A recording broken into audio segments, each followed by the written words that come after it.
നമസ്കാരം. എല്ലാവർക്കും master key അക്കാഡമിയുടെ പുതിയൊരു ക്ലാസ്സിലോട്ട് സ്വാഗതം. നമ്മൾ ഇന്ന് ഇവിടെ ഡിസ്കസ് ചെയ്യാൻ വേണ്ടിയിട്ട് പോകുന്നത് നിങ്ങളുടെ HSA സോഷ്യൽ സയൻസിലെ ഒരു ഇമ്പോർട്ടന്റ് ആയിട്ടുള്ള ഒരു ടോപ്പിക്കാണ്. HSA സോഷ്യൽ സയൻസ് സിലബസിലെ മൊഡ്യൂൾ നമ്പർ 2 ഇന്ത്യൻ ഹിസ്റ്ററിയിലെ ആദ്യത്തെ യൂണിറ്റ് ആണ്. ആദ്യത്തെ യൂണിറ്റിൽ വേദിക് ഏജ് എന്ന് പറയുന്ന ഒരു ടോപ്പിക്കാണ് നമ്മൾ ഇന്ന് ഈ ഒരു ക്ലാസ്സിലൂടെ ഡിസ്കസ് ചെയ്യാൻ വേണ്ടിയിട്ട് പോകുന്നത്. 2 ക്ലാസ്സുകളായിട്ടാണ് വേദിക് ഏജിനെ ഡിവൈഡ് ചെയ്തിട്ടുള്ളത്. സോ അതിന്റെ ആദ്യത്തെ പാർട്ടാണ് നമ്മൾ ഇന്ന് ഈ ഒരു ക്ലാസ്സിലൂടെ ഡിസ്കസ് ചെയ്യാൻ വേണ്ടിയിട്ട് പോകുന്നത്. സോ വേദിക് ഏജുമായിട്ട് ബന്ധപ്പെട്ടുള്ള അതിന്റെ പാർട്ട് 1 ആണ് നമ്മളുടെ ഇന്നത്തെ ഒരു തീം അല്ലെങ്കിൽ ടോപ്പിക് അല്ലെങ്കിൽ ചർച്ച എന്ന് പറയുന്നത്.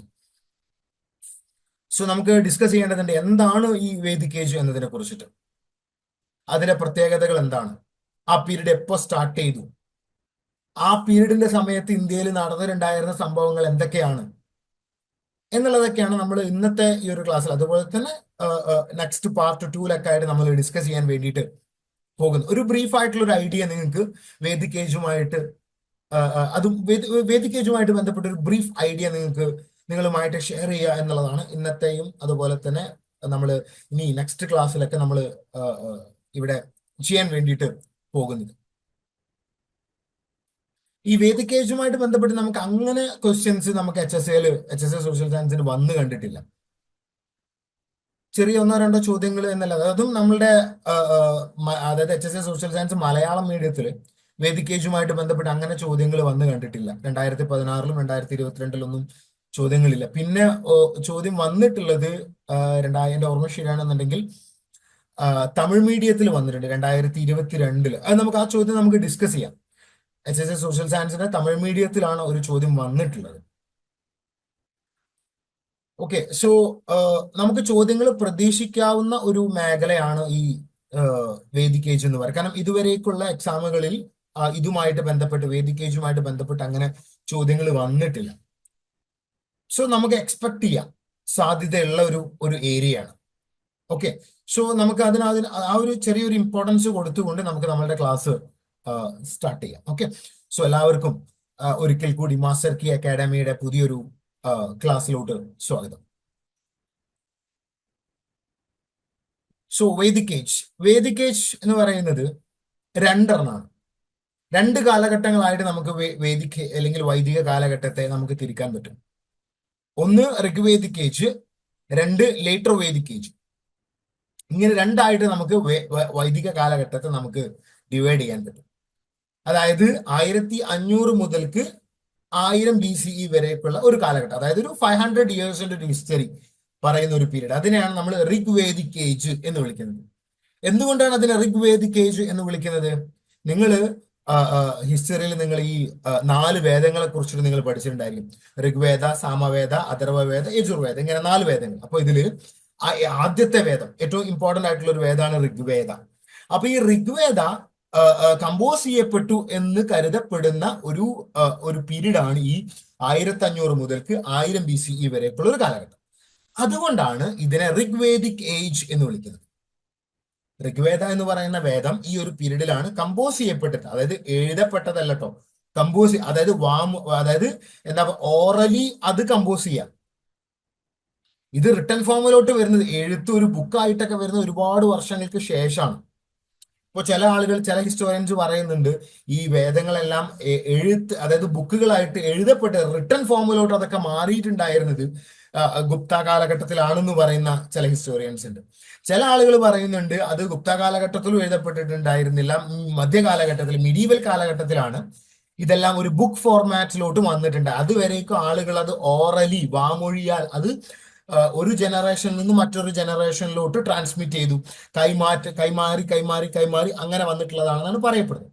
എനിവേ 2 അഭിപ്രായങ്ങളുണ്ട്, ജസ്റ്റ് ഒന്ന് നിങ്ങൾ ഇന്ന് ഓർത്തിരിക്കുക. അപ്പോ ഈ വേദങ്ങളുടെ കൂട്ടത്തിൽ ഏറ്റവും പ്രധാനപ്പെട്ട വേദമാണ് ഋഗ്വേദ. അപ്പൊ ആ വേദം കമ്പോസ് ചെയ്യപ്പെട്ടിട്ടുണ്ടായിരുന്ന ഒരു കാലഘട്ടത്തെയാണ് നമ്മൾ ഋഗ്വേദിക് ഏജ് എന്ന് വിളിക്കുന്നത്. അപ്പൊ അതിന്റെ ഒരു കാലഘട്ടം എന്ന് പറയുന്നത് അത് ഈ 1500 BC-യുടെയും 1000 BC-യുടെയും ഇടയിൽ എപ്പോൾ വേണമെങ്കിലും അത് എഴുതപ്പെട്ടിരിക്കുക. അങ്ങനെ കൃത്യമായിട്ട് ഇന്ന ഒരു വർഷത്തിലാണ് ഇത് എഴുതപ്പെട്ടത് എന്നതിനെ കുറിച്ച് ചരിത്രകാരന്മാർക്കിടയിൽ ഒരു എന്താ പറയുക അഭിപ്രായ വ്യത്യാസങ്ങളുണ്ട്. ഇപ്പോൾ മാക്സ് മുള്ളറിനെ പോലുള്ള, നിങ്ങൾ മാക്സ് മുള്ളറിനെ കുറിച്ചിട്ടൊക്കെ ഹിസ്റ്ററിയിൽ നിങ്ങൾ പഠിച്ചിട്ടുണ്ടായിരിക്കും. ജർമ്മൻകാരനായിട്ടുള്ള ഒരു ഇൻഡോളജിസ്റ്റ് ആണ് മാക്സ് മുള്ളർ.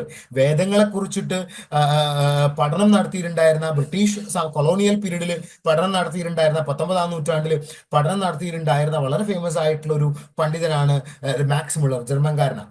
അപ്പോൾ മാക്സ് മുള്ളറിന്റെ അഭിപ്രായത്തിൽ ഇത് ഏകദേശം ഒരു 1300 BCE ഒക്കെ ഇടയിലായിട്ടായിരിക്കണം ഇത് കമ്പോസ് ചെയ്യപ്പെട്ടിട്ടുണ്ടായിരുന്നത് എന്നാണ് മാക്സ് മുള്ളർ പറഞ്ഞിട്ടുണ്ടായിരുന്നത്. പല ആളുകളും പല അഭിപ്രായങ്ങളാണ് ഇതുമായിട്ട് ബന്ധപ്പെട്ട് പറഞ്ഞിട്ടുള്ളത്. ഈ ഋഗ്വേദയുടെ കമ്പോസിഷനുമായിട്ടൊക്കെ, അത് എഴുതപ്പെട്ട സമയവുമായിട്ടൊക്കെ, കമ്പോസ് ചെയ്യപ്പെട്ട സമയവുമായിട്ടൊക്കെ ബന്ധപ്പെട്ട് അവര് അഭിപ്രായപ്പെട്ടു. അത് നമുക്ക് ഡിസ്കസ് ചെയ്യാം.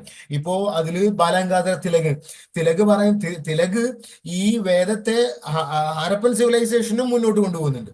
അതായത് തിലകൊക്കെ പറയുന്ന ഒരു കാര്യം എന്താണെന്ന്, ബാലഗംഗാധര തിലക്, നിങ്ങൾ അദ്ദേഹത്തെ കുറിച്ച് പഠിച്ചിട്ടുണ്ട്, നാഷണലിസ്റ്റ് ആണ് അദ്ദേഹം. സോ ബാലഗംഗാധരത്തിലേക്ക് പറയുന്നത് എന്താണെന്ന് വെച്ചാൽ ഋഗ്വേദ ഈ ഹാരപ്പൻ നാഗരികതയ്ക്കും മുന്നേ ഏകദേശം ഒരു 3000 BCE ഒക്കെ സമയത്ത് ഇത് കമ്പോസ് ചെയ്യപ്പെട്ടിട്ടുണ്ടായിരുന്നു എന്നാണ് അദ്ദേഹം പറയുന്നത്. നിങ്ങൾ ഹാരപ്പൻ സിവിലൈസേഷനെ കുറിച്ച് പഠിച്ചിട്ടുണ്ടായിരിക്കും. ഹാരപ്പൻ സിവിലൈസേഷന്റെ ഒരു ടൈം പീരീഡ് എന്ന് പറയുന്നത് എപ്പോഴാണ്? ഒരു 2500 BCE ടു ഒരു 1800 1900 BCE വരെയൊക്കെയാണ് ഹരപ്പൻ സിവിലൈസേഷന്റെ ഒരു റഫ് ആയിട്ടുള്ള, ഒരു അപ്രോക്സിമേറ്റ് ആയിട്ടുള്ള ടൈം പീരീഡ് എന്ന് പറയുന്നത്. അപ്പോൾ അതിനും മുന്നെയാണ് ഋഗ്വേദ കമ്പോസ് ചെയ്യപ്പെട്ടിട്ടുണ്ടായിരുന്നത് എന്നാണ് തിലകനെ പോലുള്ള ആളുകൾ പറയുന്നത്. പക്ഷേ പൊതുവെ ചരിത്രകാരന്മാർ അക്സെപ്റ്റ് ചെയ്യുന്ന ഒരു കാലഘട്ടം എന്ന് പറയുന്നത് ഈ ഋഗ്വേദയുടെ കാലഘട്ടം, ഋഗ്വേദ കമ്പോസ് ചെയ്യപ്പെട്ട കാലഘട്ടം എന്ന് പറയുന്നത് 1500-ന്റെയും 1000-ന്റെയും ഇടയിലാണ്. ഓക്കെ, അപ്പൊ അത് നിങ്ങൾ ഓർത്തിരിക്കും. അപ്പൊ നമുക്ക് നമ്മൾ ഡിസ്കഷൻ സ്റ്റാർട്ട് ചെയ്യാം. അപ്പോൾ ഋഗ്വേദിക് ഏജ് എന്ന് പറയുന്നത് 1500-ന്റെയും 1000 BCE-യുടെയും ഇടയിലാണ്. ലേറ്റർ വേദിക് ഏജ് എന്ന് പറയുന്നത് 1000 BCE-യുടെയും 500 BCE-യുടെയും ഇടയിലാണ്. അപ്പോൾ ഇത് ഈ ഒരു പീരീഡ്, അതായത് 1500 മുതൽക്ക് ഒരു റഫ്ലി ഒരു 800 അല്ലെങ്കിൽ ഒരു 500 BCE വരെയൊക്കെയുള്ള ഒരു കാലഘട്ടം. ആ കാലഘട്ടത്തെയാണ് നമ്മൾ എന്ത് വിളിക്കുക? വേദിക് ഏജ് എന്ന് വിളിക്കുക. ആ വേദിക് ഏജിൽ തന്നെ രണ്ടെണ്ണം വരുന്നുണ്ട്, ഋഗ്വേദിക്കും ലേറ്റർ വേദിക്കും. സോ ഞാൻ എന്തുകൊണ്ടാണ് ഇങ്ങനെ ഡീറ്റെയിൽ ആയിട്ട് ഈ ഡേറ്റുകളും കാര്യങ്ങളൊക്കെ പറയുന്നതെന്ന് വെച്ച് കഴിഞ്ഞാൽ, ഇപ്പോൾ ഹിസ്റ്ററിയിൽ നിങ്ങൾ പഠിക്കുകയാണെന്നുണ്ടെങ്കിൽ ഈ ഒരു ക്രോണോളജി നിങ്ങൾ മനസ്സിലാക്കേണ്ടതുണ്ട്. എന്ത് എപ്പോ ഏത് സമയത്ത് നടന്നു എന്നുള്ള നല്ലൊരു അണ്ടർസ്റ്റാൻഡിങ് നിങ്ങൾക്ക് ഉണ്ട് എന്നുണ്ടെങ്കിൽ ഹിസ്റ്ററി കുറേയൊക്കെ എളുപ്പം. കുറേയൊക്കെ ചോദ്യങ്ങൾ നമുക്ക് ആ ഒരു അണ്ടർസ്റ്റാൻഡിങ് ഉണ്ടാക്കി എടുത്തു കഴിഞ്ഞാൽ നമുക്ക് ചെയ്യാൻ പറ്റും. ഇപ്പോൾ ചിലപ്പോൾ നമുക്കൊരു ചോദ്യം വന്നേക്കാം, എങ്ങനെ ഈ ഋഗ്വേദങ്ങൾ ക്രോണോളജിക്കൽ ഓർഡറിലാക്കാൻ പറഞ്ഞുകൊണ്ടുള്ള ഒരു ചോദ്യമൊക്കെ ചിലപ്പോൾ വന്നേക്കാം. ഒരു എക്സാമ്പിൾ മാത്രം ഞാൻ പറയാം. അപ്പോൾ അതൊക്കെ നിങ്ങൾ ചെയ്യണമെന്നുണ്ടെങ്കിൽ നിങ്ങൾക്ക് ഈ കാലഘട്ടങ്ങൾ, അതിന്റെ ക്രോണോളജി നിങ്ങൾ മനസ്സിലാക്കേണ്ടതുണ്ട്. അപ്പൊ അതുകൊണ്ടാണ് ഞാൻ ഒരു ക്ലാരിറ്റിക്ക് വേണ്ടിയിട്ട് ഇത് ഡീറ്റെയിൽ ആയിട്ട് പറഞ്ഞു തന്നിട്ടുള്ളത്. ഓക്കെ, ഇത് കാരണം കൺഫ്യൂഷൻ ഉണ്ടാക്കുന്ന ഒരു സംഭവമാണ്.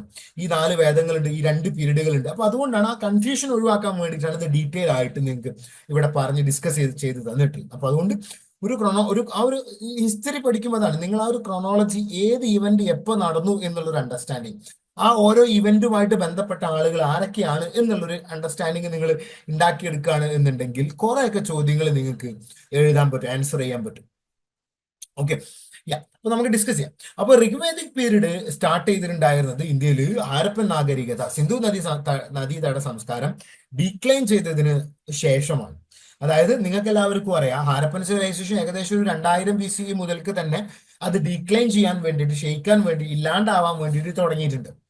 1800 1700 ഒക്കെ ആകുമ്പോഴത്തിന് കംപ്ലീറ്റ് ആയിട്ട് ഹാരപ്പൻ നാഗരികത മൊത്തത്തിൽ തകരുന്നുണ്ട്, ഇല്ലാണ്ടാവുന്നത്. ഏകദേശം ഒരു 2000 BCE തന്നെ ഹാരപ്പൻ നാഗരികതയുടെ ഏറ്റവും പ്രധാനപ്പെട്ട പട്ടണമായിട്ടുള്ള മൊഹൻജദാരോ തകർന്നിട്ടുണ്ട്.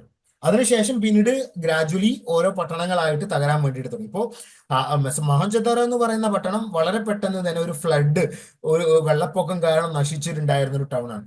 അപ്പോൾ ഓരോ ടൗണുകൾ നശിക്കാനും ഓരോ കാരണങ്ങളുണ്ട്. അപ്പൊ അത് നിങ്ങളുടെ പാർട്ട് 1 ബ്രോൺസ് ഏജ് സിവിലൈസേഷനെ കുറിച്ച് ഡിസ്കസ് ചെയ്യുന്ന വേൾഡ് ഹിസ്റ്ററിയിൽ നിങ്ങൾ പഠിച്ചിട്ടുണ്ടായിരിക്കും ഹാരപ്പൻ സിവിലൈസേഷനെ കുറിച്ചിട്ട്. Okay, so Rigvedic age. അപ്പോൾ ഋഗ്വേദിക് ഏജ് നിങ്ങൾ ഓർത്തിരിക്കുക, ഹാരപ്പൻ സിവിലൈസേഷന് ശേഷമാണ് അത് ഇന്ത്യയിൽ സ്റ്റാർട്ട് ചെയ്തിട്ടുണ്ടായിരുന്നത്.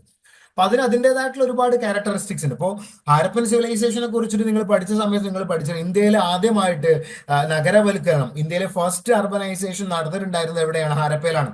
കാരണം ഇന്ത്യയിൽ ആദ്യമായിക്കൊണ്ട് ടൗണുകൾ എമർജ് ചെയ്തിട്ടുണ്ടായിരുന്നത് മറ്റെവിടെയുമല്ല, ഹാരപ്പയിലാണ്, സിന്ധു നദിയുടെ തീരത്താണ്. മൊഹൻജദാരോ, ഹാരപ്പ, കാലിബംഗൻ, ലോത്തല്, ധൊലാവീര, അങ്ങനെ ഒട്ടനവധി പട്ടണങ്ങൾ ഈ സിവിലൈസേഷന്റെ ഭാഗമായിട്ട് എമർജ് ചെയ്തിട്ടുണ്ട്. അപ്പൊ അതിനുശേഷം വന്നിട്ടുണ്ടായിരുന്ന ഒരു കാലഘട്ടമാണ് ഋഗ്വേദിക് ഏജ്. അപ്പൊ ഋഗ്വേദിക് ഏജിന്റെ ഒരു പ്രത്യേകത എന്താണെന്ന് വെച്ച് കഴിഞ്ഞാൽ, ഋഗ്വേദിക് ഏജ് അല്ലെങ്കിൽ വൈദിക കാലം, വേദിക് ഏജിന്റെ മൊത്തമായിട്ടുള്ള ഒരു ക്യാരക്ടറിസ്റ്റിക്സ് നമ്മൾ നോക്കുകയാണെന്നുണ്ടെങ്കിൽ അവിടെ എന്തില്ല, പട്ടണങ്ങളില്ല എന്നുള്ളതാണ്. ഓക്കെ, നഗരവൽക്കരണം അവിടെ നടന്നിട്ടില്ല. വൈദിക കാലഘട്ടത്തിൽ നമുക്ക് നഗരവൽക്കരണങ്ങൾ നമുക്ക് കാണാൻ കഴിയില്ല, നഗരങ്ങൾ ഉണ്ടായിട്ടില്ല, കച്ചവടങ്ങൾ നിലനിന്നിട്ടില്ല. ആ സമൂഹം ഒരു എന്താ പറയുന്നത്, ഒരു കാർഷിക സമൂഹമായിരുന്നു. നമുക്ക് ഒരു കാർഷിക സമൂഹം, അതുപോലെ തന്നെ കന്നുകാലികളൊക്കെ മേച്ച് നടക്കുന്ന ഒരു ഒരു സമൂഹമായിരുന്നു അത് എന്നുള്ളതാണ്. പട്ടണങ്ങള്, കച്ചവടങ്ങളോ ഒന്നും തന്നെ എവിടെ ഉണ്ടായിട്ടില്ല, ഹാരപ്പയിൽ ഉണ്ടായിട്ടില്ല. സോറി, ഹരപ്പയിലല്ല, വൈദിക കാലഘട്ടത്തിൽ ഉണ്ടായിട്ടില്ല. പിന്നീട് ഏകദേശം ഒരു 500 BC-യുടെ ഒക്കെ ശേഷമാണ് ഇന്ത്യയിൽ വലിയ തോതിൽ പട്ടണങ്ങൾ എമർജ് ചെയ്ത് വന്നിട്ടുണ്ടായിരുന്നത്. ഫോർ എക്സാമ്പിൾ, ഇപ്പോൾ കൗസാംബി, രാജഗൃഹ, പാടലിപുത്ര, അഹിച്ചത്ര, അങ്ങനെയുള്ള ഒരുപാട് പട്ടണങ്ങൾ പിന്നീടാണ്. ഇപ്പോൾ വൈശാലി, അങ്ങനെയുള്ള ഒരുപാട് പട്ടണങ്ങളൊക്കെ പിന്നീട് ബുദ്ധന്റെയും ജൈനന്റെ ഒക്കെ കാലഘട്ടം, ഏകദേശം ഒരു 500 BC-യുടെയും 600 BC-യുടെ ഒക്കെ ഇടയിലായിട്ടാണ് പിന്നീട് വലിയ തോതിൽ പട്ടണങ്ങൾ എമർജ് ചെയ്ത് വന്നത്. അതായത് ഈ ലേറ്റർ വേദിക് പീരീഡിന്റെ അല്ലെങ്കിൽ വൈദിക കാലഘട്ടത്തിന്റെ, വേദിക് ഏജിന്റെ അവസാന കാലഘട്ടത്തിലാണ് പിന്നീട് ഇന്ത്യയിൽ വലിയ തോതിൽ പട്ടണങ്ങളൊക്കെ എമർജ് ചെയ്ത് വന്നിട്ടുണ്ടായിരുന്നത്. അപ്പൊ അത് നിങ്ങൾ ശ്രദ്ധിക്കുക. കാരണം ഒരു സ്റ്റേറ്റ്മെന്റ് ടൈപ്പ് ചോദ്യമായിട്ട് നമുക്കത് ചിലപ്പോൾ വന്നേക്കാം, സാധ്യതയുണ്ട്. കാരണം ഇതുവരേക്കും എക്സാമിന് നമുക്ക് ഈ ഭാഗത്തുനിന്ന് ചോദ്യങ്ങൾ വന്നിട്ടില്ല. അപ്പോൾ പുതിയ ചോദ്യങ്ങൾ നമുക്ക് പ്രതീക്ഷിക്കാവുന്ന, അപ്പൊ പുതിയ ചോദ്യങ്ങൾ പ്രതീക്ഷിക്കാവുന്ന ഒരു ഏരിയയാണ് ഈ വൈദിക കാലഘട്ടം, വേദിക് ഏജ് എന്ന് പറയുന്നത്. അപ്പൊ അതുകൊണ്ട് അതൊന്ന് നമുക്ക് ഡീറ്റെയിൽ ആയിട്ട് തന്നെ ഡിസ്കസ് ചെയ്യേണ്ടതുണ്ട്. ഓക്കെ, സോ ഇന്ത്യയിൽ വൈദിക കാലഘട്ടം സ്റ്റാർട്ട് ചെയ്യുന്നത് ആര്യന്മാരുടെ വരവോട് കൂടിയിട്ടാണ്.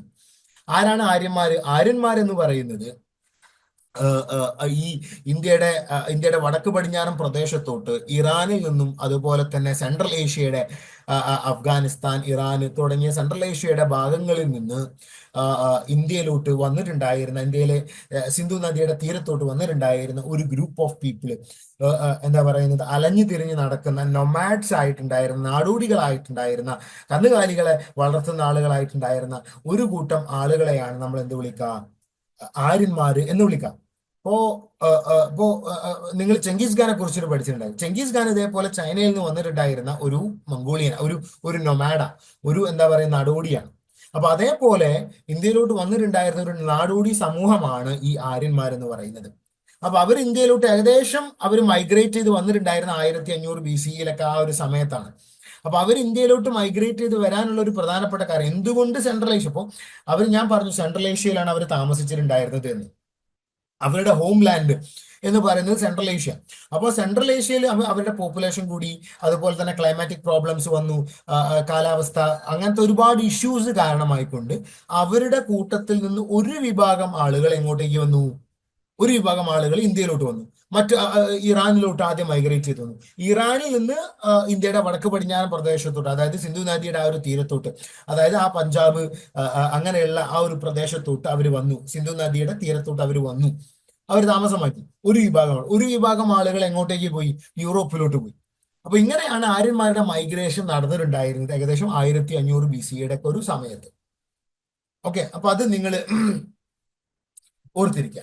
അതുപോലെ തന്നെ ഈ ആര്യൻ എന്ന് പറയുന്ന ഈ ഒരു ടേം, ശരിക്കും ഈ ആര്യന്മാരാണ് ഇന്ത്യയിൽ ഹിന്ദുമതമെല്ലാം കൊണ്ടുവന്നിട്ടുണ്ടായിരുന്നത്. അപ്പൊ അത് നിങ്ങൾ ഓർത്തിരിക്കേണ്ട മറ്റൊരു വസ്തുതയാണ്. അപ്പൊ ഈ ആര്യൻ എന്ന് പറയുന്ന പദം, അതിനർത്ഥം എന്താ, വേദവും അതുപോലെ തന്നെ അവസ്ഥൻ ഭാഷയും സംസാരിക്കുന്ന ആളുകൾ എന്നാണ് അതിന്റെ ഒരു മീനിങ്. ഈ അവസ്ഥൻ ഭാഷ എന്ന് പറഞ്ഞാൽ, നിങ്ങൾ ഈ സെൻഡ് അവസ്ഥയെ കുറിച്ചിട്ട് കേട്ടിട്ടുണ്ടായിരിക്കും. പാർസികളുടെ ഒരു എന്താ പറയുന്ന വേദഗ്രന്ഥമാണ് പാർസികൾ. നിങ്ങൾ കേട്ടിട്ടുണ്ടായിരിക്കും. ഇപ്പോൾ ടാറ്റ ഒരു പാർസി കുടുംബം. പാർസികൾ എന്ന് പറഞ്ഞാൽ തീയിനൊക്കെ ആരാധിക്കുന്ന ആൾക്കാർ. അപ്പോ അവര് സംസാരിച്ചിട്ടുണ്ടായിരുന്ന ഭാഷ, അതായത് ഈ അവര് സംസാരിച്ചിട്ടുണ്ടായിരുന്ന ഭാഷ എന്ന് പറയുന്നത് പഴയ പേർഷ്യൻ ഭാഷ, പഹലവി പോലുള്ള, അതായത് പഴയ പേർഷ്യൻ ഭാഷയാണ് അവർ സംസാരിച്ചിട്ടുണ്ടായിരുന്നത്. അപ്പോൾ ആ ഭാഷ, അതുപോലെ തന്നെ സംസ്കൃതം, തുടങ്ങിയ ഭാഷകൾ സംസാരിച്ചിട്ടുണ്ടായിരുന്ന ആളുകളെയാണ് നമ്മൾ എന്ത് വിളിക്കുക? ആര്യന്മാര് എന്ന് വിളിക്കുക. അപ്പൊ നിങ്ങള് ആ, ആ, വില്യം ജോൺസനെ കുറിച്ചിട്ട് നിങ്ങൾ കേട്ടിട്ടുണ്ടായിരിക്കും. ഈ ആ, ആ, ആ, ഈ ഇൻഡോ യൂറോപ്യൻ ലാംഗ്വേജ് തിയറി പറയുന്ന ആളാണ്. അതായത് സംസ്കൃതം, പേർഷ്യ, അതുപോലെ തന്നെ യൂറോപ്യൻ ഭാഷകളായിട്ടുണ്ടായിരുന്ന ഇംഗ്ലീഷ്, ജർമ്മൻ, ലാറ്റിന്, ഗ്രീക്ക് തുടങ്ങിയ ഭാഷകളെല്ലാം ഒരൊറ്റ ഭാഷയിൽ നിന്നാണ്, ഒരു കോമൺ ഭാഷയിൽ നിന്നാണ് എമർജ് ചെയ്തിട്ടുള്ളത് എന്ന് പറയുന്ന ഒരു theory, Aryan means Indo European language theory.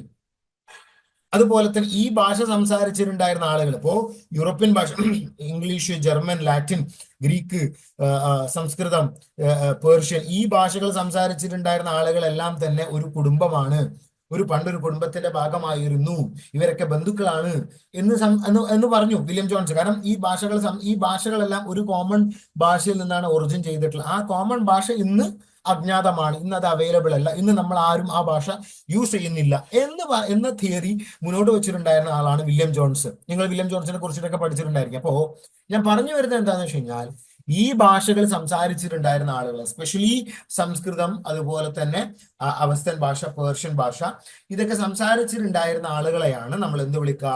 ആര്യന്മാര് എന്ന് വിളിക്കുക. മനസ്സിലായി? അപ്പോ ഇൻഡോ യൂറോപ്യൻ ഭാഷകൾ സംസാരിക്കുന്നവരെയാണ് എന്ത് വിളിക്കുക? ആര്യന്മാര് എന്ന് വിളിക്കുക. ഓക്കെ. അപ്പൊ ഈ ആര്യന്മാർ എന്ന് പറയുന്നത് എന്താണ്? വില്യം ജോൺസ് പറയുന്ന പോലെ ഇൻഡോ യൂറോപ്യന്മാരുടെ പിൻഗാമികളാണ്. മനസ്സിലായോ?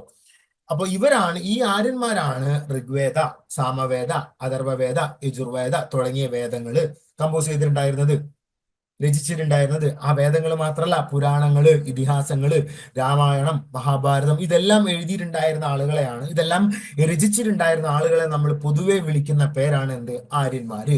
അപ്പൊ ഈ ആര്യന്മാരാണ് ഇന്ത്യയിലെ ലേറ്റർ വേദിക് പീരീഡ് സ്റ്റാർട്ട് ചെയ്തിട്ടുണ്ടായിരുന്നത്. ഇപ്പൊ നിങ്ങൾക്ക് ഏകദേശം വേദിക് ഏജിനെ കുറിച്ചിട്ടുള്ള ഒരു ധാരണ ആയിട്ടുണ്ട് എന്നാണ് ഞാൻ കരുതുന്നത്. അതുപോലെ തന്നെ ഈ ആര്യൻ എന്ന് പറയുന്ന വേർഡ് ശരിക്കും ഒരു സാംസ്കാരിക അല്ലെങ്കിൽ ഒരു വംശീയ പദമാണ്. അതായത് അതൊരു ഒരു എത്നിക് ഗ്രൂപ്പിനെ, എന്താ പറയുക, ഒരു വംശത്തെ സൂചിപ്പിക്കാൻ വേണ്ടിയിട്ട് ഉപയോഗിക്കുന്ന പദമാണ് എന്ത്? ഈ ആര്യ എന്ന് പറയുന്നത്. മനസ്സിലായോ? അപ്പൊ അതിനർത്ഥം, അതിന്റെ ലിറ്ററൽ ട്രാൻസ്ലേഷൻ, നമ്മളിപ്പോ അതിന്റെ ഒരു സംസ്കൃത് മീനിങ്, ആര്യൻ എന്ന് പറയുന്ന ഒരു വാക്കിന്റെ ഒരു സംസ്കൃതം മീനിങ് നമ്മൾ നോക്കുകയാണെന്നുണ്ടെങ്കിൽ അതിനർത്ഥം ബന്ധു, കിൻസ്മാൻ, അല്ലെങ്കിൽ കിൻസ്ഫോക്ക്, അല്ലെങ്കിൽ കൂട്ടുകാരൻ എന്നുള്ളൊരു മീനിങ് ആണ്. മനസ്സിലായി? ആര്യൻ. അപ്പൊ അത് ജസ്റ്റ് ഒന്ന് ഓർത്തിരിക്കുക. സോ ഇത് ഒരുപാട് ആളുകൾ വേറെയും അഭിപ്രായങ്ങൾ പറയുന്നുണ്ട്. ഇപ്പൊ ഈ ആര്യൻ എന്ന് പറയുന്ന വാക്ക് എന്ന് പറയുന്ന സംസ്കൃതം വാക്കിൽ നിന്നാണ് ഉത്ഭവിച്ചത് എന്ന് പറയുന്ന ആൾക്കാരുടെ, എന്ന് പറഞ്ഞു കഴിഞ്ഞാൽ കൃഷി ചെയ്യുന്ന ആളുകൾ എന്നുള്ളൊരു മീനിങ് ആണ് സംസ്കൃതത്തിൽ. അപ്പോ ആ ഒരു വാക്കിൽ നിന്നാണ് ഈ ഒരു ടേം, ആര്യൻ എന്ന് പറയുന്ന ടേം ഒറിജിൻ ചെയ്തിട്ടുണ്ടായിരുന്നത് എന്നും പറയുന്ന ആളുകളുണ്ട്. അപ്പോൾ ഇതുമായിട്ട് ബന്ധപ്പെട്ട് ഞാൻ പറഞ്ഞല്ലോ, ഈ ഋഗ്വേദിക് വൈദിക കാലഘട്ടവുമായിട്ട് ബന്ധപ്പെട്ട് ഹിസ്റ്റോറിയൻസിന്റെ ഇടയിൽ പല അഭിപ്രായ വ്യത്യാസങ്ങളുണ്ട്. പല ആളുകളും അവരുടെ സോഴ്സുകളുടെ അടിസ്ഥാനത്തിൽ, അവർ വായിച്ചിട്ടുള്ള, അവർ മനസ്സിലാക്കിയിട്ടുള്ള സോഴ്സുകളുടെ അടിസ്ഥാനത്തിൽ പല വ്യാഖ്യാനങ്ങളാണ് നൽകിയിട്ടുള്ളത്. ഓക്കെ. അത് നിങ്ങൾ ഓർത്തിരിക്കാം.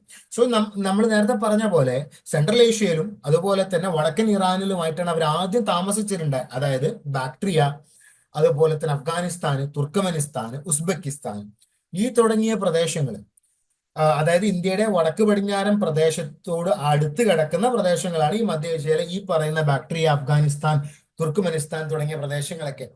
അപ്പൊ ഇവിടെ നിന്നും ഇറാനിൽ നിന്നും ഇന്ത്യയിലോട്ട് വന്നിട്ടുണ്ടായിരുന്ന ആളുകളെയാണ് നമ്മൾ എന്ത് വിളിക്കുക?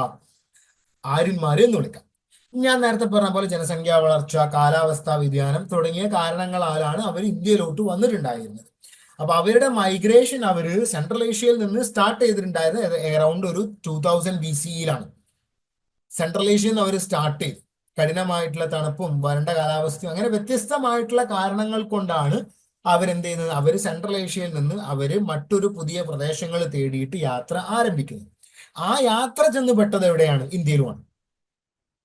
സോ അങ്ങനെ ഇറാനിലോട്ട് വരുന്നു. ഇറാനിൽ നിന്ന് പിന്നീട് ഏകദേശം ഒരു 1500 BC ഒക്കെ ആവുന്ന സമയത്ത് അവര് എങ്ങോട്ടേക്ക് വരുന്നു? ഈ ഹിന്ദുകുഷ് അതായത് ഇന്ത്യയുടെ വടക്ക് പടിഞ്ഞാറൻ പ്രദേശത്താണ് സ്ഥിതി ചെയ്യുന്ന മൗണ്ടൻസിനെയാണ് നമ്മൾ ഹിന്ദുകുഷ് പർവ്വത നിലകര് എന്ന് നമ്മൾ വിളിക്കാം. അപ്പോൾ അവിടെ ഞാൻ നിങ്ങൾക്ക് അതിന്റെ ഒരു മാപ്പൊക്കെ ഞാൻ നിങ്ങൾക്ക് കാണിച്ചു തരാം. അപ്പോൾ ആ പർവ്വത നിരകൾ താണ്ടി അവരെങ്ങോട്ടേക്ക് വന്നിട്ടുണ്ടായിരുന്നത്? ഇന്ത്യയിലോട്ട് കുടിയേറി വന്നിട്ടുണ്ടായിരുന്നത്. ഓക്കെ, അപ്പൊ അത് നിങ്ങൾ ഓർത്തിരിക്കും. അതുപോലെ തന്നെ ഇവരെ സംബന്ധിച്ച്, ആര്യന്മാരെ സംബന്ധിച്ച് ചരിത്രകാരന്മാർക്കിടയിൽ ഇന്നും നിലനിന്നുകൊണ്ടിരിക്കുന്ന ഒരു ഡൗട്ടാണ് എന്ത്, അവര് ഇന്ത്യയിലോട്ട് വന്ന ആളുകളാണോ അതല്ലെങ്കിൽ ഇന്ത്യയിൽ സ്ഥിരതാമസമാക്കിയിട്ടുണ്ടായിരുന്ന ആളുകൾ തന്നെയാണോ, അത് ഇന്ത്യയിലുള്ള തദ്ദേശീയർ തന്നെയാണോ അല്ലെങ്കിൽ ഇന്ത്യയിലോട്ട് വന്നിട്ടുണ്ടായിരുന്ന വിദേശികളാണോ എന്നുള്ള ഒരു ഡൗട്ട് ഈ ഹിസ്റ്റോറിയൻസിന്റെ ഇടയിലുണ്ട്. ഇപ്പോ തിലകനെ പോലുള്ള തിലകനെ പോലുള്ള ബാലഗംഗാധര തിലകനെ പോലുള്ള ആളുകൾ, അതുപോലെ തന്നെ RC മജുംദാറിനെ പോലുള്ള ആളുകളെല്ലാം പറയുന്ന ഒരു കാര്യം അവർ ഇന്ത്യയിൽ തന്നെയുള്ള തദ്ദേശീയരാണ് എന്നാണ്.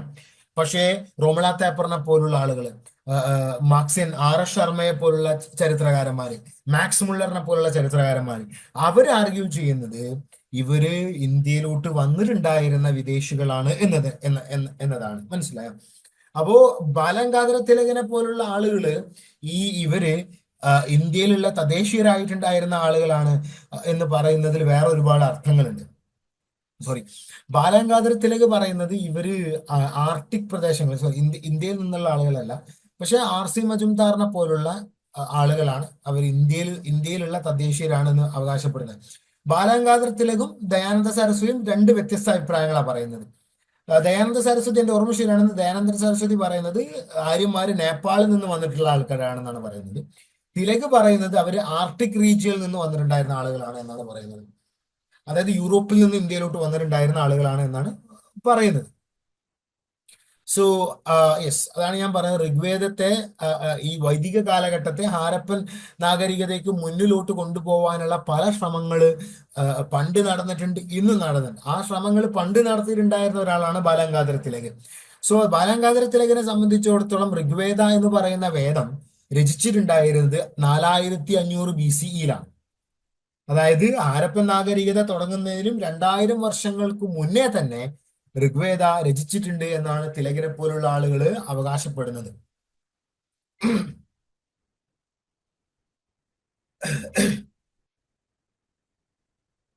അപ്പോ നിങ്ങൾ ഓർത്തിരിക്കുക, ഈ ഋഗ്വേദിക് കാലഘട്ടത്തിലാണ് മൈഗ്രേഷൻ, കുടിയേറ്റം ആദ്യമായിട്ട് നടക്കുന്നത്. അപ്പോൾ ഈ ആര്യന്മാര് സെൻട്രൽ ഏഷ്യയിൽ നിന്ന് അവര് ഇന്ത്യയിലോട്ട് എത്തിയിട്ട് അവര് താമസം ഉറപ്പിച്ചിട്ടുണ്ടായിരുന്ന പ്രദേശമാണ് സരസ്വതി നദി, അല്ലെങ്കിൽ നമ്മളുടെ ഇൻഡസ് സരസ്വതി നദിയുടെ, സിന്ധു നദിയുടെ തീരം. സോ അങ്ങോട്ടേക്ക് അവർ വന്നു. അല്ലെങ്കിൽ ചില ആളുകൾ പറയുന്നത് ഗഗർ ഹക്ര, ഇത് രണ്ടും ഒരേ പ്രദേശത്താണ്. സരസ്വതി, അതായത് ഈ സിന്ധു നദി, അതിനോട് ചേർന്ന് കിടക്കുന്ന മറ്റൊരു നദിയാണ് സരസ്വതി നദി അല്ലെങ്കിൽ ഗഗർ ഹക്ര. അപ്പൊ ഈ രണ്ട് നദിയുടെ തീരത്ത്, അതായത് ഇന്ത്യയുടെ വടക്ക് പടിഞ്ഞാറൻ പ്രദേശങ്ങളിലാണ് അവർ ആദ്യം വന്നിട്ട് തമ്പടിച്ചിട്ടുണ്ടായിരുന്നത്, അല്ലെങ്കിൽ ആദ്യം വന്ന് അവർ താമസിച്ചിട്ടുണ്ടായിരുന്നു. അതായത് സിന്ധു നദിയുടെയും അതിന്റെ പോഷക നദികളായിട്ടുണ്ടായിരുന്ന ചെനബ്, ജലം, സത്ലജ്, രവി, ബയാസ്, ഈ നദികളെല്ലാം തന്നെ എവിടെയാണ്? ഇന്ത്യയുടെ വടക്ക് പടിഞ്ഞാറൻ പ്രദേശങ്ങളിൽ സ്ഥിതി ചെയ്യുന്ന നദികളാണ്. അപ്പൊ ഈ നദിയുടെ തീരങ്ങളിലൊക്കെയാണ് അവരെന്താക്കിയിട്ടുണ്ടായിരുന്നത്? അവരുടെ താമസ സ്ഥലങ്ങൾ ഉണ്ടാക്കിയിട്ടുണ്ടായിരുന്നത്. അപ്പൊ അവര് എത്തിയിട്ടുണ്ടായിരുന്നത് കിഴക്കൻ അഫ്ഗാനിസ്ഥാന്, ഇന്ത്യയുടെ വടക്ക് പടിഞ്ഞാറൻ പ്രദേശം, അതാണ് നോർത്ത് വെസ്റ്റേൺ ഫ്രണ്ടിയർ പ്രൊവിൻസുകൾ, അല്ലെങ്കിൽ നോർത്ത് വെസ്റ്റേൺ ഫ്രണ്ടിയർ റീജിയൻസ് എന്ന് വിളിക്കുന്നത്. NWFP എന്ന് പറയുന്നത് അതാണ് ഇന്ത്യയുടെ വടക്ക് പടിഞ്ഞാറൻ പ്രദേശങ്ങൾ. അതായത് ഈ പഞ്ചാബ്, അതുപോലെ തന്നെ ലാഹോർ, അതുപോലെ തന്നെ രാജസ്ഥാന്റെ ചില ഭാഗങ്ങൾ, ഈ പ്രദേശങ്ങളെയാണ് നമ്മൾ എന്ത് വിളിക്കുക? ഇന്ത്യയുടെ വടക്ക് കിഴക്കൻ പ്രദേശങ്ങൾ എന്ന് വിളിക്കുക. അപ്പൊ ഇങ്ങോട്ടേക്ക് അവർ വന്നു. ഹരിയാന, അതുപോലെ തന്നെ പടിഞ്ഞാറൻ UP, ഈ പ്രദേശങ്ങളിലൊക്കെയാണ് ഇവർ ആദ്യമായിട്ട് വന്ന് അവരുടെ താമസ സ്ഥലങ്ങൾ ആര്യന്മാരുണ്ടാക്കിയിട്ടുണ്ടായിരുന്നത്. അപ്പൊ അവര് ഇന്ത്യയിലോട്ട് വരുന്ന സമയത്ത് അവരെ സഹായിച്ചിട്ടുണ്ടായിരുന്നത് കുതിരകളാണ്. കുതിരകളുടെ പുറത്തും, അതുപോലെ തന്നെ കുതിരകൾ വലിക്കുന്ന ചക്രങ്ങളുള്ള രഥങ്ങളുടെ പുറത്തുമാണ് അവര് ഇന്ത്യയിലോട്ട് വന്നിട്ടുണ്ടായിരുന്നത്. ഈ കുതിര എന്ന് പറയുന്നത് ഹാരപ്പൻ നാഗരികതക്ക് എന്താ പറയുന്നത്? ഹാരപ്പൻ നാഗരികത നമുക്ക് കുതിരകളുടെ തെളിവുകളോ രഥങ്ങളുടെ തെളിവുകളോ ഒന്നും നമുക്ക് കിട്ടിയിട്ടില്ല. അപ്പൊ അതിനർത്ഥം എന്താണ്? ഹാരപ്പൻ നാഗരികതയുടെ സമയത്ത് രഥങ്ങളോ കുതിരകളോ ഒന്നും തന്നെ ഇല്ല. അത് കഴിഞ്ഞിട്ടാണ് രഥങ്ങൾ, അതായത് പിന്നീട് നടന്നിട്ടുണ്ടായിരുന്ന, അതായത് ഈ ഋഗ്വേദിക് കാലഘട്ടത്തെ പഠിക്കാൻ വേണ്ടിയിട്ട് പിന്നീട് ചരിത്രകാരന്മാര് എക്സ്കവേഷനുകൾ, പര്യവേഷണങ്ങൾ നടത്തിയിട്ടുണ്ട്. അതിന്റെ ഭാഗമായിട്ടാണ് ഈ കുതിരകൾ വലിക്കുന്ന രഥങ്ങളുടെയൊക്കെ തെളിവുകൾ നമുക്ക് കിട്ടിയിട്ടുണ്ടായിരുന്നത്. അതിന്റെ അടിസ്ഥാനത്തിലാണ് ചരിത്രകാരന്മാർ പറയുന്നത് എന്ത്, ഈ ഋഗ്വേദിക് കാലഘട്ടം എന്ന് പറയുന്നത് തിലക് പറയുന്ന പോലെ ഹാരപ്പയ്ക്ക് മുന്നേ നടന്നതല്ല, ഹാരപ്പയ്ക്ക് ശേഷം നടന്നിട്ടുള്ളതാണ്. ഹാരപ്പയ്ക്ക് മുന്നേ നടന്നിട്ടുള്ളതാണ് എന്നുണ്ടെങ്കിൽ തീർച്ചയായിട്ടും നമുക്ക് എന്ത് കിട്ടും, തെളിവുകൾ കിട്ടും. അപ്പൊ നമുക്ക് ഇവിടുന്ന് കിട്ടിയിട്ടുള്ള കുതിരകളുടെയും രഥങ്ങളുടെയും ഒക്കെ തെളിവുകൾ സൂചിപ്പിക്കുന്നത് അതിന്റെ മേൽ ശാസ്ത്രീയമായിട്ടുള്ള പരിശോധനകൾ നടത്തിയിട്ട് ആ പരിശോധനകളുടെ ഫലങ്ങൾ സൂചിപ്പിക്കുന്നത് ഈ ഈ ഒരു രഥങ്ങളൊക്കെ ഇന്ത്യയിലോട്ട് വന്നിട്ടുണ്ട്, അല്ലെങ്കിൽ അതിന്റെ ഒരു ടൈം പീരീഡ് എന്ന് പറയുന്നത് ഏകദേശം ഒരു 1500 BCക്ക് ശേഷമാണ് എന്ന് ചരിത്രകാരന്മാർ കണ്ടെത്തിയിട്ടുണ്ട്. സോ ഇതിന്റെ അടിസ്ഥാനത്തിലാണ് അവർ ഈ ഒരു കാര്യം പറഞ്ഞിട്ടുള്ളത്. ഋഗ്വേദിക് അല്ലെങ്കിൽ ലേറ്റർ വൈദിക കാലഘട്ടം, വേദിക് പീരീഡ് എന്ന് പറയുന്നത് ഹാരപ്പയ്ക്ക് ശേഷമാണ് എന്ന് അവര് ആർഗ്യൂ ചെയ്തിട്ടുണ്ടായിരുന്നത്. ഇനി നമ്മൾ അവരുടെ ഒരു സാമൂഹ്യ പശ്ചാത്തലം നമ്മൾ നോക്കുകയാണ് എന്നുണ്ടെങ്കിൽ നമുക്കൊരു കാര്യം കാണാൻ സാധിക്കും. എന്താണ്? അവര് ചെറിയ ചെറിയ ഗ്രാമങ്ങളിൽ താമസിച്ചിട്ടുണ്ടായിരുന്ന ആളുകളാണ്. അവർക്ക് ഞാൻ തുടക്കത്തിൽ പറഞ്ഞ പോലെ വലിയ ടൗണുകളോ പട്ടണങ്ങളോ ഒന്നും തന്നെ ആര്യന്മാർ ഉണ്ടാക്കിയിട്ടില്ല ഇന്ത്യയിൽ. ഋഗ്വേദിക് കാലഘട്ടത്തിലും ലേറ്റർ വേദിക് കാലഘട്ടത്തിലും തന്നെ വലിയ പട്ടണങ്ങൾ ഇന്ത്യയിൽ ഉണ്ടായിട്ടില്ല. അപ്പൊ അത് നിങ്ങൾ ഓർത്തിരിക്കുക. അതുപോലെ തന്നെ അവര് ഈ ഫോറസ്റ്റുകൾ, വനങ്ങളെല്ലാം വെട്ടിത്തെളിച്ചുകൊണ്ട് അവർ കൃഷി ആരംഭിക്കുകയാണ് ചെയ്തിട്ടുണ്ടായിരുന്നത്. സോ കൃഷിയും കന്നുകാലി വളർത്തലുമായിരുന്നു ഇവരുടെ പ്രധാനപ്പെട്ട ഉപജീവന മാർഗം, ആര്യന്മാരുടെ ഉപജീവന മാർഗം എന്ന് പറയുന്നത്. ഇപ്പോ ചില ചരിത്രകാരന്മാർ, ഇപ്പോ അലക്സാണ്ടർ കണ്ണിങ്ഹാം അല്ല, മോർട്ടിമർ വീലർ, നിങ്ങൾ പഠിച്ചിട്ടുണ്ടായിരുന്നു മോർട്ടിമർ വീലറിനെ കുറിച്ച്. സോ മോർട്ടിമർ വീലറിനെ പോലുള്ള ചരിത്രകാരന്മാര് ആദ്യം ആർഗ്യൂ ചെയ്തിട്ടുണ്ടായിരുന്ന ഒരു കാര്യം എന്താണെന്ന് വെച്ച് കഴിഞ്ഞാൽ, ഈ ആര്യന്മാര് 1500 BCയിലൊക്കെ ഇന്ത്യയിലോട്ട് വന്നു. ഇവിടെ ഉണ്ടായിരുന്ന ഹാരപ്പക്കാരെ ആക്രമിച്ചുകൊണ്ട് അവരെ കൊന്നൊടുക്കിക്കൊണ്ടാണ് അവർ ഇവിടെ അവരുടെ വാസസ്ഥലങ്ങൾ ഉണ്ടാക്കിയിട്ടുണ്ടായിരുന്നത്, ആ ഹാരപ്പക്കാരുടെ പ്രദേശങ്ങൾ കീഴടക്കിയിട്ടുണ്ടായിരുന്നത് എന്നൊക്കെയുള്ള ആർഗ്യുമെന്റുകൾ ഇവർ പറയുന്നുണ്ട്. മോർട്ടിമർ വീലറിനെ പോലുള്ള ആളുകൾ ആദ്യം ഇത് പറഞ്ഞിട്ടുണ്ട്. ഈ തിയറി ആദ്യം പറയുന്നത് ഈ ആര്യന്മാര് ഇന്ത്യ വന്ന് ആക്രമിച്ച് കീഴടക്കി എന്ന് പറയുന്ന ആളുകൾ രമേശ് ചന്ദ എന്ന പോലുള്ള ആളുകൾ, റോം പ്രകാശ് ചന്ദ്ര, അങ്ങനെ ഒരു അദ്ദേഹത്തിന്റെ പേര് കറക്റ്റ് ആയിട്ട് കിട്ടുന്നില്ല, എന്തൊരു ചന്ദ എന്നാണ് അദ്ദേഹത്തിന്റെ പേര്. സോ അദ്ദേഹമൊക്കെ ആർഗ്യൂ ചെയ്യുന്നത്, അദ്ദേഹം മോർട്ടിമർ വീലറിനെ പോലുള്ള ആളുകളൊക്കെ ആർഗ്യൂ ചെയ്യുന്ന എന്താണ്, അറ്റാക്ക് നടന്നിട്ടുണ്ട്, ആര്യന്മാർ വന്ന് അവരെ കീഴടക്കി, ഹാരപ്പക്കാരെ കീഴടക്കി, എന്നിട്ട് ആ പ്രദേശങ്ങൾ അവർ കീഴടക്കി അവരുടെ വാസസ്ഥലങ്ങൾ ഉണ്ടാക്കി എന്നാണ് പറയുന്നത്. പക്ഷെ അതിനെ എതിർക്കുന്ന ഒരുപാട് ആളുകളുണ്ട്. ഇപ്പോ ഒരുപാട് ചരിത്രകാരന്മാര്, ഫോർ എക്സാമ്പിൾ സ്റ്റീഫൻ ഡെയില്, അതുപോലെ തന്നെ HD ലാംബ്രിക്ക്, അതുപോലെ തന്നെ ആരൊക്കെയായിരുന്നു, കറക്റ്റായിട്ട് പേര് കിട്ടുന്നില്ല ഇപ്പൊ. അങ്ങനെ ഒരുപാട് ചരിത്രകാരന്മാര്, ഷിരീൻ രത്നാകർ, അങ്ങനെയുള്ള ഒരുപാട് ചരിത്രകാരന്മാർ ആർഗ്യൂ ചെയ്യുന്നുണ്ട് അങ്ങനത്തെ ഒരു ഇൻവേഷൻ നടന്നിട്ടില്ല. ഈ ഹാരപ്പൻ സിവിലൈസേഷൻ തകരാൻ വേറെ ഒരുപാട് കാരണങ്ങളാണ് എന്നൊക്കെയാണ് പറയുന്നത്. നിങ്ങളതൊക്കെ പഠിച്ചിട്ടുള്ള ഒരു കാര്യങ്ങളായിരിക്കും. ഇപ്പോൾ കാലാവസ്ഥാ വ്യതിയാനം, മഴ കുറഞ്ഞത്, വെള്ളപ്പൊക്കം, അങ്ങനെയുള്ള ഒരുപാട് കാരണങ്ങൾ കൊണ്ടാണ് ഈ ഹാരപ്പൻ നാഗരികത തകർന്നിട്ടുണ്ടായിരുന്നത്. അതുപോലെ തന്നെ കച്ചവടങ്ങൾ കുറഞ്ഞു, മെസപ്പൊട്ടാമിയയുമായിട്ടൊക്കെ ബന്ധപ്പെട്ട് നടന്നിട്ടുണ്ടായിരുന്ന കച്ചവടങ്ങൾ കുറഞ്ഞിട്ടാണ് ഹാരപ്പൻ നാഗരികത ഇല്ലാണ്ടായിട്ടുണ്ടായിരുന്നത് എന്നൊക്കെ പറയുന്ന ഒരുപാട് ചരിത്രകാരന്മാരുണ്ട്. അപ്പൊ അവരുടെ പേരുകളാണ് ഞാൻ ഇവിടെ നേരത്തെ മെൻഷൻ ചെയ്തിട്ടുള്ളത്. അപ്പോ അതല്ലാതെ ഇയാള് മോർട്ടിമർ വീലറും രമേശ് ചന്ദ്രയും പറയുന്ന പോലെ ഈ ഇൻവേഷൻ നടന്നത് കൊണ്ടാണ് ഇത് സിവിലൈസേഷൻ തകർന്നത് എന്നുള്ള ആർഗ്യുമെന്റിനോട് യോജിക്കാത്ത ഹിസ്റ്റോറിയൻസ് ആണ് അവര്. ഓക്കെ, അപ്പൊ അത് നിങ്ങൾ ഓർത്തിരിക്കാം. അപ്പൊ ആര്യന്മാരുടെ പ്രധാനപ്പെട്ട എന്താ പറയുക സമ്പദ്ഘടന എന്ന് പറയുന്നത് എന്തായിരുന്നു? കൃഷിയായിരുന്നു. സോ അവരെല്ലാം വ്യത്യസ്ത ഗോത്രങ്ങളിൽപ്പെട്ട ആളുകളായിരുന്നു. ഓരോ ഗോത്രവും ഒരുപാട് കുടുംബങ്ങൾ അടങ്ങിയിട്ടുള്ളതായിരുന്നു. അതുപോലെ തന്നെ അവരുടെ പ്രധാനപ്പെട്ട ഉപജീവന മാർഗം എന്ന് പറയുന്നത് ഞാൻ പറഞ്ഞ പോലെ കൃഷിയും അതുപോലെ തന്നെ പശു വളർത്തലൊക്കെ ആയിരുന്നു. അപ്പൊ ഇവര് കന്നുകാലികൾക്ക് വേണ്ടിയിട്ടും അതുപോലെ തന്നെ മേച്ചിൽപ്പുറങ്ങൾക്ക് വേണ്ടിയിട്ടുള്ള ഒരുപാട് യുദ്ധങ്ങൾ ഇവർ നടത്തിയിട്ടുണ്ട്. ഈ യുദ്ധങ്ങൾ ഇവർ പരസ്പരം യുദ്ധങ്ങൾ നടത്തിയിട്ടുണ്ട്. ആര്യന്മാര് തന്നെ പരസ്പരം അങ്ങോട്ടും ഇങ്ങോട്ടേക്കും യുദ്ധം നടത്തിയിട്ടുണ്ട്.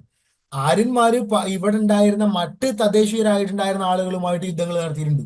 മറ്റുള്ള ഗോത്രവർഗക്കാരുമായിട്ട് യുദ്ധം നടത്തിയിരുന്നു. അപ്പോ യുദ്ധങ്ങള് ഋഗ്വേദിക് കാലഘട്ടത്തില് വേദിക് കാലഘട്ടങ്ങളിലും ഫ്രീക്വൻലി നടന്നിട്ടുണ്ടായിരുന്നു, പലപ്പോഴും നടന്നിട്ടുള്ള ഒരു സംഭവമാണ്.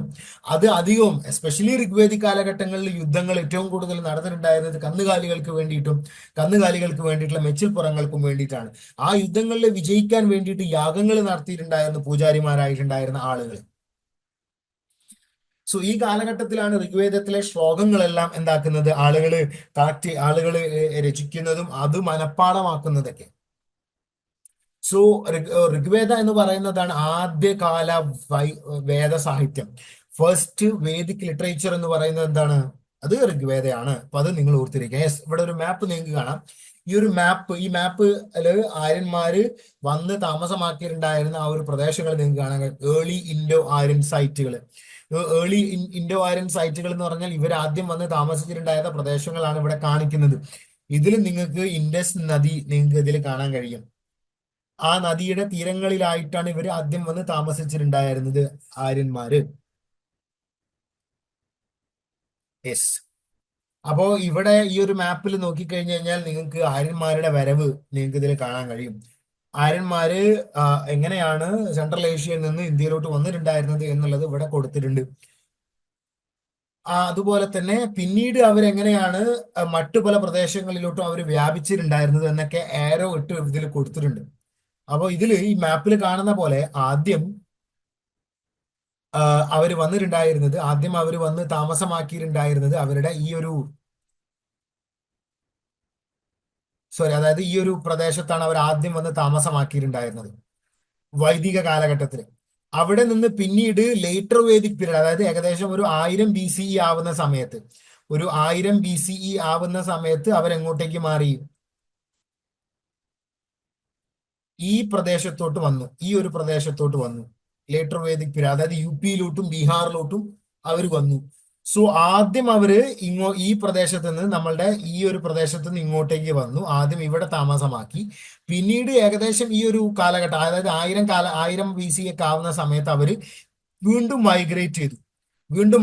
അതായത് ഈ പോപ്പുലേഷൻ കൂടിയതും ജിയോഗ്രഫിക്കൽ റീസൺസും ക്ലൈമറ്റും എല്ലാം കാരണം, മേച്ചിൽപ്പുറങ്ങൾ കിട്ടാത്തതൊക്കെ കാരണമായിക്കൊണ്ട് അവര് UP-യിലോട്ടും ബീഹാറിലോട്ടും വന്നു. അതായത് സിന്ധു നദിയുടെ തീരത്തിൽ നിന്ന് അവർ ഏത് നദിയുടെ തീരത്തോട്ട് വന്നു? അവര് ഗംഗ യമുന നദിയുടെ തീരത്തോട്ട് വന്നു. സിന്ധു നദിയുടെ തീരം എവിടെയാണ്? ഇതാണ് സിന്ധു നദിയുടെ തീരം. ഈ പ്രദേശത്ത് നിന്ന് അവരെങ്ങോട്ടേക്ക് വന്നു? ഗംഗ യമുന നദിയുടെ തീരം, ഈ ഒരു പ്രദേശത്തോട്ട് അവർ മൈഗ്രേറ്റ് ചെയ്തു വന്നു. അവിടെ നിന്ന് പിന്നീട് അവരെങ്ങോട്ടേക്ക് വന്നു? സൗത്ത് ഇന്ത്യയിലോട്ട് അവര് പിന്നീട് പലായനം ചെയ്ത് വരികയാണ് ചെയ്തിട്ടുണ്ടായത്. അപ്പൊ ഇത് കാണിക്കുന്നത് അവരുടെ ഒരു മൈഗ്രേഷൻ ആണ്. അപ്പൊ നിങ്ങൾക്ക് അത് ഏകദേശം മനസ്സിലായിട്ടുണ്ട് എന്നാണ് ഞാൻ കരുതുന്നത്.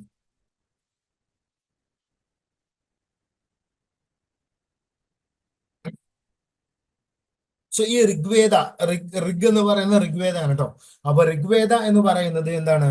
അത് ഒരുപാട് ദൈവങ്ങൾക്ക് വേണ്ടിയിട്ടുള്ള പ്രാർത്ഥനകൾ അടങ്ങിയിട്ടുള്ള ഒരു കളക്ഷനാണ്, ഒരു ശേഖരമാണ്. അതായത് അഗ്നി, ഇന്ദ്ര, വരുണ, മിത്ര, അതുപോലെ തന്നെ മറ്റു ദേവന്മാർ, ഈ ദേവന്മാർക്ക് വേണ്ടിയിട്ടുള്ള പ്രാർത്ഥനകൾ അടങ്ങിയിട്ടുള്ള ഒരു കളക്ഷനാണ് ഈ ഋഗ്വേദ എന്ന് പറയുന്നത്. അപ്പൊ ഇത് രചിച്ചിട്ടുണ്ടായിരുന്ന ആരാണ്? മുനിമാരായിട്ടുണ്ടായിരുന്ന ആളുകൾ, അതുപോലെ തന്നെ കവികളായിട്ടുണ്ടായിരുന്ന ആളുകളെല്ലാമാണ് ഇത് രചിച്ചിട്ടുണ്ടായിരുന്നത്. അപ്പൊ അത് നിങ്ങൾ ഓർത്തിരിക്കാം. അപ്പോ ഈ ഋഗ്വേദത്തിന്റെ മറ്റൊരു പ്രത്യേകതയാണ്, അത് 10 ബുക്കുകൾ ചേർന്നിട്ടുള്ളതാണ്. ഇപ്പോ volume number 1, volume number 2, volume number 3, volume number 4, അങ്ങനെ വോളിയം നമ്പർ 10 വരെ, അങ്ങനെയുള്ള 10 ബുക്കുകൾ, 10 മണ്ഡലങ്ങൾ അടങ്ങിയിട്ടുള്ളതാണ് ഋഗ്വേദ എന്ന് പറയുന്നത്. അപ്പൊ അത് നിങ്ങൾ ഓർത്തിരിക്കുക. ഇതേപോലെ ഇങ്ങനെ മണ്ഡലങ്ങളായിട്ട് തിരിക്കുന്ന മറ്റ് വേദമില്ല. ഋഗ്വേദത്തിന് മാത്രമാണ് ഇങ്ങനെ മണ്ഡലങ്ങളായിട്ട് തിരിച്ചിട്ടുള്ള 10 മണ്ഡലങ്ങൾ, 10 വോളിയംസ് അടങ്ങിയിട്ടുള്ളത്. ഇതിന്റെ മണ്ഡലം നമ്പർ 2 to 7, 2, 3, 4, 5, 6, 7, ഇത്രയും മണ്ഡലങ്ങളാണ് ആദ്യം കമ്പോസ് ചെയ്യപ്പെട്ടത്. അതായത് നമ്മൾ നേരത്തെ പറഞ്ഞ ഋഗ്വേദിക് കാലഘട്ടം മുതൽ, അതായത് 1500 BCE to 1000 BCയുടെ ഇടയിൽ രചിക്കപ്പെട്ടിട്ടുണ്ടായിരുന്ന ബുക്കുകളാണ് ബുക്ക് നമ്പർ 2 to 7, 5 ബുക്കുകൾ. 2, 3, 4, 5, 6, 7, 6 ബുക്കുകൾ. ദെൻ 1, അതുപോലെ തന്നെ 8, 9, 10, 4 ബുക്കുകൾ പിന്നീടാണ്, അതായത് 4 ബുക്കുകൾ, book number 1, book number 8, book number 9, book number 10, അത് പിന്നീട് എപ്പോഴാണ് എഴുതപ്പെട്ടത്? ലേറ്റർ വേദിക് പീരീഡ്, അതായത് 1000 BCEക്ക് ശേഷം, 1000 BCEക്ക് ശേഷമാണ് സാമവേദ, അഥർവവേദ, യജുർവേദ പോലുള്ള വേദങ്ങൾ കമ്പോസ് ചെയ്യപ്പെട്ടിട്ടുണ്ടായിരുന്ന, രചിക്കപ്പെട്ടിട്ടുണ്ടായിരുന്ന കാലഘട്ടത്തിലാണ് മറ്റ് വേദങ്ങൾ കൂട്ടിച്ചേർക്കപ്പെട്ടിട്ടുണ്ടായിരുന്നത്, മറ്റ് വേദങ്ങൾ എഴുതപ്പെട്ടിട്ടുണ്ടായിരുന്നത്. ഋഗ്വേദത്തിന്റെ മറ്റ് ഭാഗങ്ങൾ, മറ്റ് പാട്ടുകൾ, മറ്റ് വോളിയമുകൾ എഴുതപ്പെട്ടിട്ടുണ്ടായിരുന്നു. അപ്പൊ അത് നിങ്ങൾ ഓർത്തിരിക്കുക. ഋഗ്വേദ എഴുതപ്പെട്ടിട്ടുണ്ടായിരുന്ന ഒരു കാലഘട്ടം ഞാൻ അത് ഓൾറെഡി ഞാൻ നിങ്ങൾക്ക് പറഞ്ഞു തന്നു, 1500 to 1000 BCയുടെ ഇടയിലാണ്. അപ്പൊ അത് നിങ്ങൾ ഓർത്തിരിക്കുക. പിന്നീട് എഴുതപ്പെട്ടിട്ടുള്ളതാണ് നമ്മൾ നേരത്തെ പറഞ്ഞ പോലെ സാമവേദ, യജുർവേദ, അഥർവവേദ. ഈ ആര്യന്മാര് കുതിരകളെയാണ് യൂസ് ചെയ്തിട്ടുണ്ടായിരുന്നത്. അപ്പോ ആ, ആ, ആ, ഈ കുതിരകളെ എന്തിനാണ് ഉപയോഗിച്ചിട്ടുണ്ടായിരുന്നത്? വണ്ടികൾ ഉണ്ടാക്കാൻ, രഥങ്ങൾ വലിക്കാനൊക്കെ വേണ്ടി, രഥങ്ങൾ ഓടിക്കാനൊക്കെ വേണ്ടിയിട്ടാണ് ഇവര് അധികവും എന്തിനു ഉപയോഗിച്ചിട്ടുണ്ടായിരുന്നത്? ഈ കുതിരകളെ ഉപയോഗിച്ചിട്ടുണ്ടായിരുന്നത്.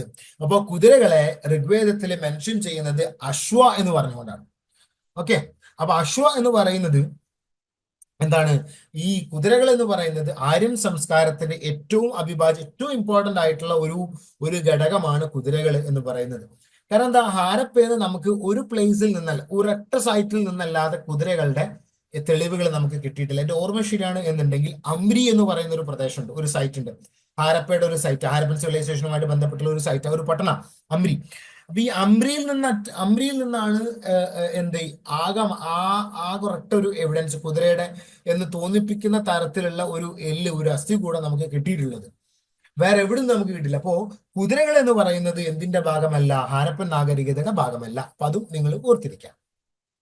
ഋഗ്വേദത്തില് 215 തവണയാണ് കുതിരകളെ കുറിച്ചിട്ട് പറയുന്നത്, അശ്വയെ കുറിച്ചിട്ട് പറയുന്നത്. 215 തവണ അശ്വ എന്ന് പറയുന്ന പേരുകൾ യൂസ് ചെയ്തിട്ടുണ്ട്.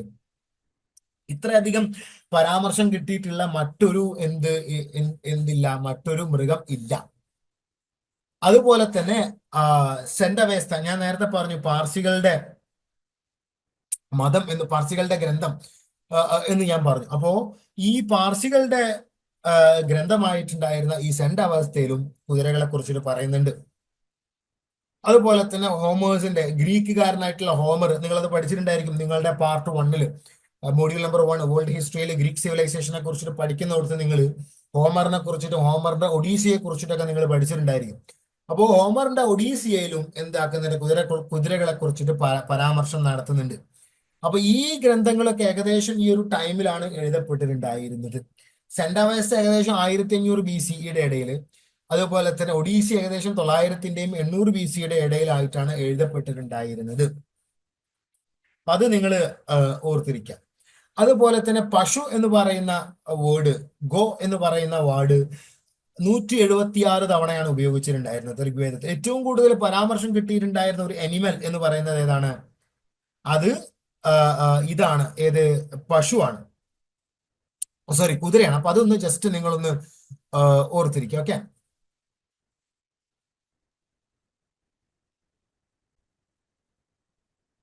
സോ ഏറ്റവും കൂടുതൽ മെൻഷൻ കിട്ടിയിട്ടുള്ള, ഏറ്റവും തവണ ഉപയോഗിച്ചിട്ടുള്ള വാക്ക് എന്ന് പറയുന്നത് ഈ അശ്വ എന്ന് പറയുന്ന പദമാണ്.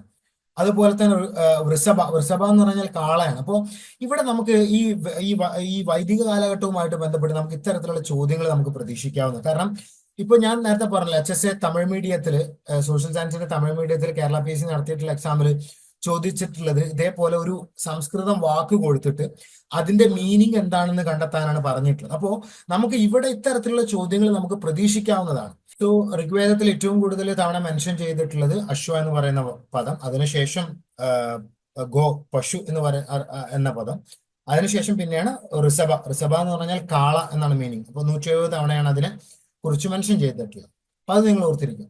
അതുപോലെ തന്നെ മറ്റു മൃഗങ്ങളെ കുറിച്ചിട്ടും ഋഗ്വേദത്തിൽ പറയുന്നുണ്ട്. ഇപ്പോ സിംഹം, മാന്, എരുമ, ആന തുടങ്ങിയ മൃഗങ്ങളെ കുറിച്ചിട്ടും പറയുന്നുണ്ട്. അപ്പൊ അത് നിങ്ങൾ ഓർത്തിരിക്കും. അതുപോലെ തന്നെ ഋഗ്വേദത്തിൽ ഏറ്റവും കൂടുതൽ, ഇപ്പൊ നമ്മൾ നേരത്തെ പറഞ്ഞു, ഋഗ്വേദത്തിൽ ദൈവങ്ങൾക്ക് വേണ്ടി ഇന്ദ്ര പോലുള്ള ദൈവങ്ങൾക്ക്, അഗ്നി പോലുള്ള ദൈവങ്ങൾക്ക് ഉള്ള പ്രാർത്ഥനകളുണ്ട്. ആ പ്രാർത്ഥനകളിൽ ഈ ആര്യന്മാർ ഏറ്റവും കൂടുതൽ ആ പ്രാർത്ഥനകളിൽ അല്ലെങ്കിൽ ദൈവത്തോട് ആവശ്യപ്പെട്ടിട്ടുണ്ടായിരുന്ന, പ്രാർത്ഥനകൾ നടത്തിയിട്ടുണ്ടായിരുന്നത് നല്ല കുട്ടികൾ ഉണ്ടാവാൻ വേണ്ടിയിട്ട്, പ്രജകൾ ഉണ്ടാവാൻ വേണ്ടിയിട്ട്, പിന്നെ നല്ല കന്നുകാലികളെ കിട്ടാൻ വേണ്ടിയിട്ട്. കന്നുകാലികളെ കൊണ്ട് നല്ല അഭിവൃദ്ധി ഉണ്ടാവാൻ വേണ്ടിയിട്ട്, പിന്നെ നല്ല കുതിരകൾ കിട്ടാൻ വേണ്ടി. ഇങ്ങനെ 3 കാര്യങ്ങൾക്ക് വേണ്ടിയിട്ടാണ് അവര് മെയിനായിട്ട് പ്രാർത്ഥനകളിൽ ദൈവങ്ങളോട് പറഞ്ഞിട്ടുണ്ടായിരുന്നത്. അപ്പൊ അത് നിങ്ങൾ ഓർത്തിരിക്കുക. അതുപോലെ തന്നെ ഋഗ്വേദത്തില് കടുവ, കണ്ടാമൃഗം പോലുള്ള മൃഗങ്ങളെ കുറിച്ചിട്ട് പരാമർശിക്കുന്നില്ല. പക്ഷെ നിങ്ങൾ ഹാരപ്പൻ സിവിലൈസേഷനെ കുറിച്ചിട്ട് പഠിച്ചിട്ടുണ്ട് എന്നുണ്ടെങ്കിൽ നിങ്ങൾക്ക് അത് മനസ്സിലായിട്ടുണ്ട്. കാരണം ഹാരപ്പൻ സിവിലൈസേഷനുകളുടെ സീലുകൾ നിങ്ങൾ, അവരുടെ മുദ്രകൾ നിങ്ങൾ നോക്കുകയാണെന്നുണ്ടെങ്കിൽ അതിൽ നിങ്ങൾക്ക് കാണ്ടാമൃഗത്തിന്റെ ചിത്രം കാണാൻ കഴിയും, കടുവയുടെ ചിത്രം കാണാം. ആ പശുപതി സീലൊക്കെ നിങ്ങൾ കണ്ടിട്ടുണ്ടായിരിക്കും. ആ പശുപതി സീലിൽ ഒരു യോഗി ഇങ്ങനെ ഒരു യോഗ ചെയ്യുന്ന പോലെ അതിന് ചുറ്റും നിങ്ങൾ ഒരു കടുവയുടെ ഒക്കെ ചിത്രം കണ്ടിട്ടുണ്ടായിരിക്കും. അപ്പോൾ അതിനർത്ഥം എന്താ? ഹാരപ്പക്കാർ ഡിഫറെന്റ് ആണ്, ഈ ആര്യന്മാർ ഡിഫറെന്റ് ആണ് എന്നുള്ളതാണ്. ഹാരപ്പക്കാർക്ക് ഏത് മൃഗങ്ങളെ കുറിച്ച് അറിയാം? കടുവയെ കുറിച്ചും കാണ്ടാമൃഗത്തെ കുറിച്ചിട്ടും അവർക്കറിയാം. പക്ഷെ ഋഗ്വേദത്തിൽ കാണ്ടാമൃഗത്തെ കുറിച്ചിട്ടും കടുവയെ കുറിച്ചിട്ടൊന്നും പരാമർശങ്ങളില്ല. അപ്പൊ അത് നിങ്ങൾ ശ്രദ്ധിക്കേണ്ടതാണ്.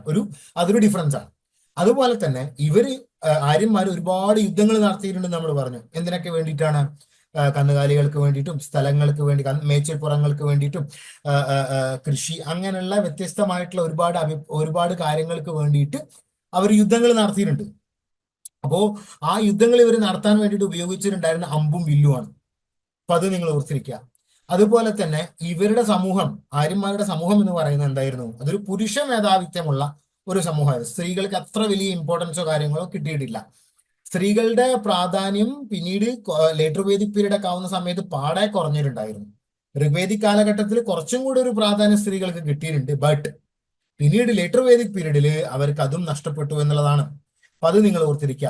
അതുപോലെ തന്നെ ഇവര് ആളുകളെ ക്രിമേറ്റ് ചെയ്യുകയാണ് ചെയ്തിട്ടുണ്ടായിരുന്നത്, ആളുകളെ ദഹിപ്പിക്കുകയാണ് ചെയ്തിരുന്നത് മരിച്ചു കഴിഞ്ഞു കഴിഞ്ഞാൽ. ഇപ്പോ ആര്യന്മാരെ സംബന്ധിച്ചിടത്തോളം അവര് ആളുകളെ ക്രിമേറ്റ് ചെയ്യാണ് ചെയ്തിട്ടുണ്ടായിരുന്നത്. പക്ഷേ ഹാരപ്പക്കാരെന്തായിരുന്നു ചെയ്തിട്ടുണ്ടായിരുന്നത്? ഹാരപ്പക്കാര് അവരെ കുഴിച്ചു മൂടുകയാണ് ചെയ്തിട്ടുണ്ടായിരുന്നത്. ദഹിപ്പിക്കല കുഴിച്ചു മൂടുകയാണ് ചെയ്തിട്ടുണ്ടായിരുന്നത്. അപ്പൊ കുഴിച്ചിടുകയാണ് ചെയ്തിട്ടുണ്ടായിരുന്നത്. സോ അതാണ് ഒരു ഡിഫറൻസ് എന്ന് പറയുന്നത്. അപ്പൊ അത് നിങ്ങൾ ഓർത്തിരിക്കുക. ഓക്കെ, മറക്കരുത്. അതൊരു ഡിഫറൻസ് ആണ്. അപ്പോ ആര്യന്മാരും ഹാരപ്പക്കാരും തമ്മിൽ നല്ല ഡിഫറൻസ് ഉണ്ട്. ആ ഡിഫറൻസുകളാണ് ഇവിടെ പറഞ്ഞിട്ടുള്ളത്. അതുപോലെ തന്നെ നമ്മൾ പറഞ്ഞു 19ാം നൂറ്റാണ്ടിലാണ് ഈ സംസ്കൃതവും അതുപോലെ തന്നെ മറ്റു യൂറോപ്യൻ ഭാഷകൾ തമ്മിലുള്ള ഒരു ബന്ധം, കണക്ഷനൊക്കെ ആളുകൾ മനസ്സിലാക്കിയിട്ടുണ്ടായിരുന്നു. അല്ലെങ്കിൽ അതിനെക്കുറിച്ചിട്ടുള്ള സിദ്ധാന്തങ്ങൾ വരുന്നതൊക്കെ 19ാം നൂറ്റാണ്ടിൽ. ഞാൻ നേരത്തെ വില്യം ജോൺസിനെ കുറിച്ചിട്ട് പറഞ്ഞു തന്നു നിങ്ങൾക്ക്. അപ്പോ ഈ ഭാഷകളൊക്കെ സംസാരിച്ചിട്ടുണ്ടായിരുന്ന എന്താ പറയുക, ഈ ഭാഷകളൊക്കെ സംസാരിച്ചിട്ടുണ്ടായിരുന്ന ആളുകളെയാണ് ഇൻഡോ യൂറോപ്യന്മാര് എന്ന് വിളിക്കുന്നത്.